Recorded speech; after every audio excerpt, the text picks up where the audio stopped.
When sick and struggling, I would rather trust this teddy bear than the narcissist in my life. Do you know why? Well, it's not going to shame me, ridicule me, blame me, abandon me when I need it the most. Plus, I get to put my head on its shoulder and use it as a pillow.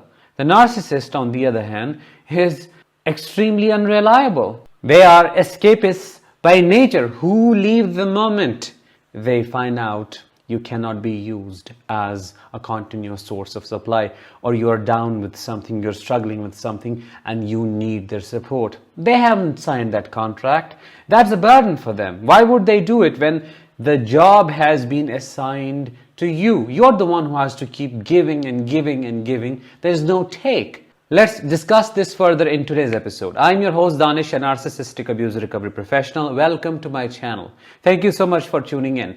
If you are new or have not subscribed already, please make sure to subscribe before we begin, because your subscription to the channel helps in spreading awareness about narcissistic abuse. Today we are going to talk about why narcissists leave you when you need them the most. Well, the reason is obvious. They are extremely selfish, full of themselves, and their needs matter the most to them. They can't stand fulfilling your needs. That's not who they are by nature. They are greedy takers who only know how to steal and snatch and force you to spend all your resources on them to make their life better. When it comes to reciprocity, though, it's nowhere to be found.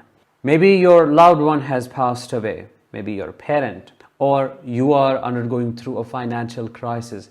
Maybe you're struggling with your children, or maybe your friend has broken up with you, or something else big has happened. Maybe you have been diagnosed with a terminal illness. What would you expect from your partner or parent? Of course, their presence, their support, things they could say or do for you or to you that would make you feel nice and hopeful. But what do you get from the narcissist, who may be your parent or partner? Absolute absence. Worst, shame, belittling, and dehumanizing. When something big strikes you, when something horrible happens, instead of sharing that shock with you and trying to console you, what do? They get really angry and pissed off that you are emotional about something that has nothing to do with them.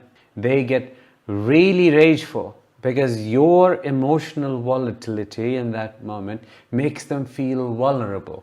It makes them feel like they are at the mercy of how you're feeling, and that triggers shame within, which is somehow, in a very delusional way, translated as he or she is criticizing me. That is the internalized sensation, and that triggers their narcissistic, monstrous false self, which then attacks you. Also, when you get sick, they are disgusted because they don't want to be associated with somebody who is not perfect enough, who is not functioning optimally, basically who is not living a fake life like they do.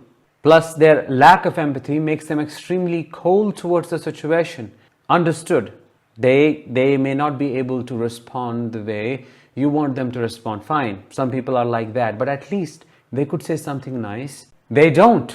They say things like, well, what's new in it? It was their time and they had to pass away. So what? It happens. What is the big deal in it? Everybody has to go through it.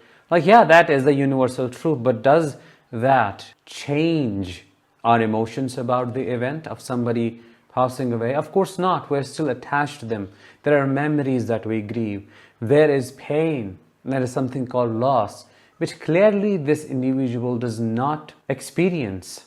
It's proven by their total cold demeanor and attitude, approach towards a situation that would trigger anybody who has a living emotional body. But the narcissist, a dead soul, they don't feel anything and they expect you to just get over it very quickly. Come on. They will leave you alone in your suffering until you get better and become capable of serving their false self again. If diagnosed with a terminal illness, they won't be devastated. They won't feel sorry. They won't do everything in their capacity to save your life. They will be really angry. They'll be pissed off. They'll be worried, not for you, but about their own needs, Who is going to cook food for them? Who is going to clean? Who is going to raise children? Who is going to earn? Now what will happen to them? They make every situation about themselves somehow. I mean, it's incomprehensible. You can't understand how, but they know how to. And that means they replace you with somebody else who listens, who does your job, who fulfills your needs. And during that time, they totally forget about you. They dump you in the hospital or with your relatives and ask them to take care of you. They never show up, especially during the moments when you need them the most, when you're really vulnerable and need a shoulder to cry on, when you feel like your world is collapsing and you're falling into a bottomless pit. Nobody is there to hold you, to tell you, no, it's fine. I know right now you're struggling and suffering, but things are going to get better. Nobody is there to give you hope. Nobody is there to look you into your eyes and to say that you're fine. I'm here with you. It's okay. I will do everything in my capacity to keep you safe. We'll make it together. We'll get out of this trouble. We have the resources. Nobody is there to comfort your soul. You're all alone. I know what I said is extremely painful, but that is the truth of your situation. They happily watch you struggle, lose sleep over all the issues, cry continuously without a pause. They are so evil that they weaponize this state of yours to run a smear campaign or to tell others, see how bad she is as a mother. She is so full of herself that she's all alone all the time. She's not interested in taking care of the children. He is not thinking of going out and working and earning for us as a family. He's abandoning us. All these allegations. Why? To make everybody think you are a monster. This shows how much they hate you. It's not just that they don't love you. It doesn't stop there. They hate you and they love to see you in pain. This narcissistic individual doesn't even hesitate before making you think you're broken or you're not moving on fast enough, or that you caused this problem to yourself, or that you deserve to be punished by God because you have been disobeying them or causing them pain. This is the level of insensitivity. This is the level of disconnection, and this is the level of malice. Do not expect anything from them. That's why I gave you a funny example in the beginning of relying on a teddy bear, on an inanimate object, than the narcissist, him or herself.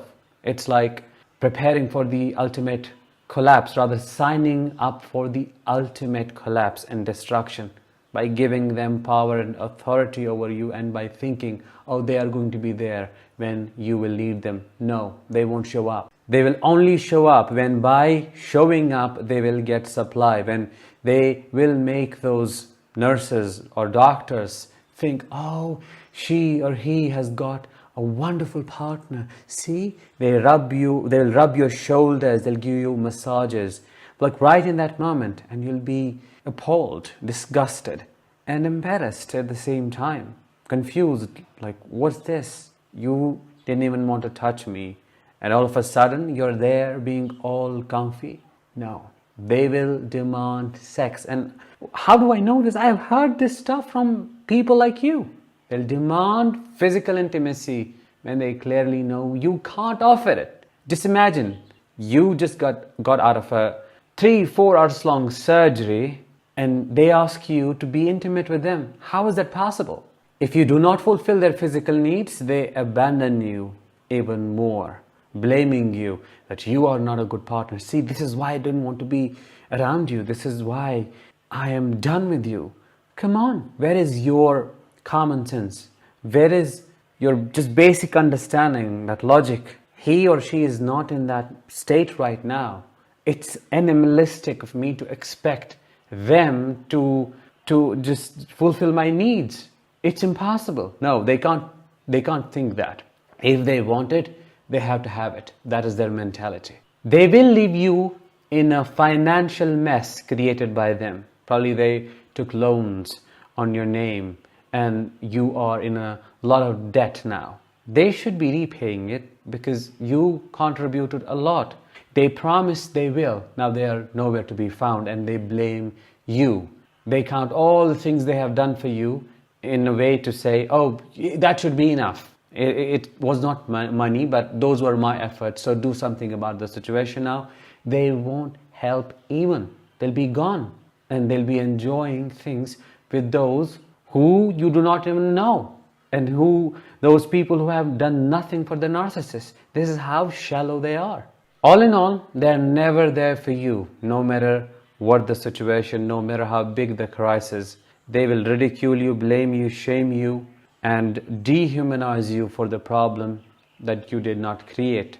They will make you anxious about it. They will give you 1,000 things to worry about. They will add more burden to your shoulders. They will ask for things that cannot be given, but they will want them, and ultimately will abandon you for not fulfilling their demands. That was it for today's episode. I hope you found it insightful. If you did, let me know in the comments, and also let me know how you felt during the entire episode. I'll talk to you in the next one. Until then, as always, let the healing begin and continue.